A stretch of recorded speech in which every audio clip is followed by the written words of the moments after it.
In the field of physics, several centuries ago, there was a theory which was called as atomism. This was advanced by the Greeks, especially Democrats, who lived 2,300 years before. And according to this theory of atomism, atom is the smallest part of matter. And this was also known to the Arabs. And the Arabic word for atom, in Arabic, it's called as zarra.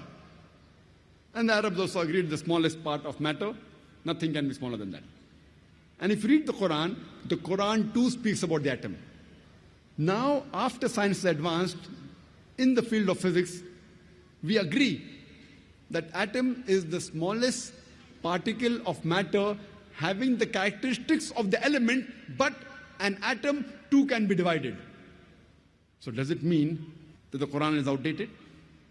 Quran says in Surah Sabah, chapter number 34, verse number 3, as well as in Surah Yunus, chapter number 10, verse number 61, that when they say, that is unbelievers, that the final hour will never come, tell them it will surely come by the Lord, in whose knowledge is the unseen, and in whose record is the smallest detail of an atom. And there is nothing smaller or greater than an atom which is not there without being mentioned in his record. Clearly, that's propitious. So the Quran says that Allah has the knowledge of the unseen, the minutest detail of the atom is mentioned, and even things greater and smaller than the atom is very clearly mentioned in his record. So the Quran mentions 1400 years ago that there are things smaller than the atom, which science has discovered recently. In the field of hydrology, we learn about the water cycle in the school. The water cycle, what we learn in the school, was first described in 1580 by Sir Bernard Palissy. And we learned in school that the water evaporates from the ocean, it forms into clouds, the clouds move, they rise, they condense, and the water falls and flows back into the ocean, and the water cycle is completed. Previously, in 7th century BC, Thales of Miletus, he said it was the spray of the ocean which was picked up by the winds, which fell into the interior as rain.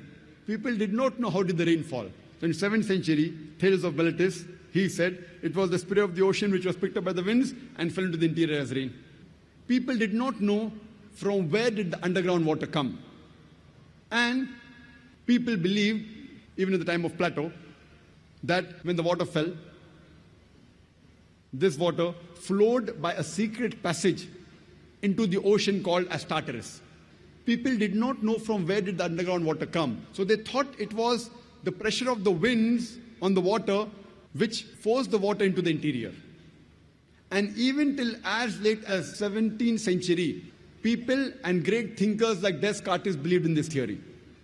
Even in 19th century, people believed in the Aristotle's theory that the water evaporated from the earth and cooled in mountain caverns which fed the springs. Today we know that the underground water is due to the seepage of the rainwater.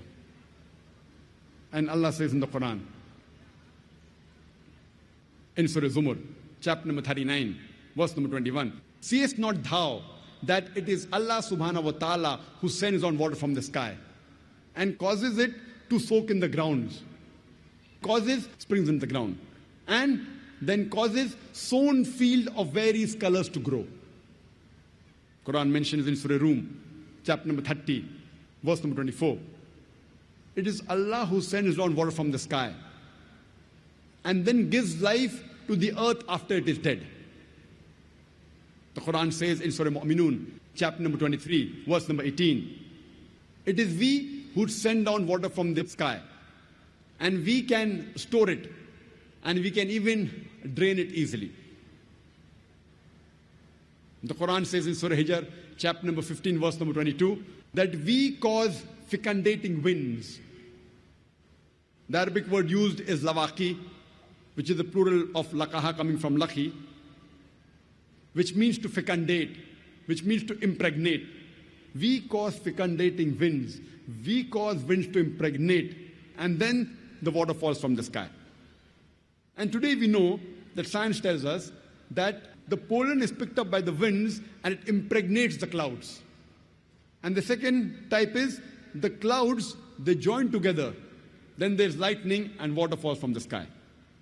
A similar message of hydrology and water cycle is mentioned in Surah Nur, chapter number 24, verse number 43. It is Allah who makes the clouds to move gently and then causes them to join, then makes them into a heap, and then water emerges from the sky.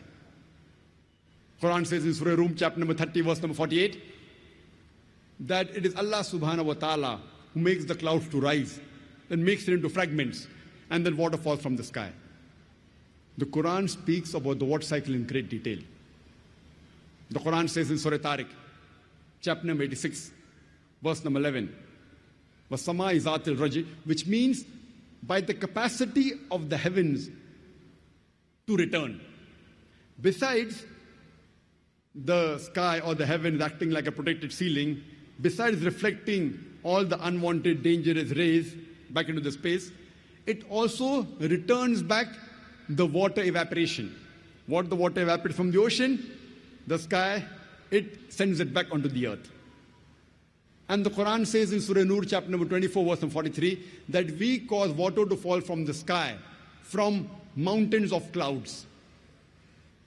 And when we are traveling in an aeroplane wasn't there 14 years back, and when we look at the clouds below, we see it is like mountain of wool. The clouds, they appear as mountains. Imagine, Quran mentions that 14 years ago. Quran describes the water cycle in great detail in several verses. Besides the several verses I quoted, there are many other umpteen number of verses which speak about the water cycle. It's mentioned in Surah Araf, chapter number 7, verse number 57. In Surah Rad, chapter number 13, verse number 17. In Surah Furqan, chapter number 25, verse number 40 and 49. In Surah Fatir, chapter number 35, verse number 9. In Surah Yasin, chapter number 36, verse number 34. It's mentioned in Surah Jashia, chapter number 45, verse number 5. In Surah Qaf, chapter number 50, verse number 9 and 10. It's mentioned in Surah Waqia, chapter number 56, verse number 67 to 70. It's mentioned in Surah Mulk, chapter number 16, verse number 30. You can go on only quoting the several verses of the Quran which speak about the water cycle. You can only give a talk on hydrology and water cycle in the Quran.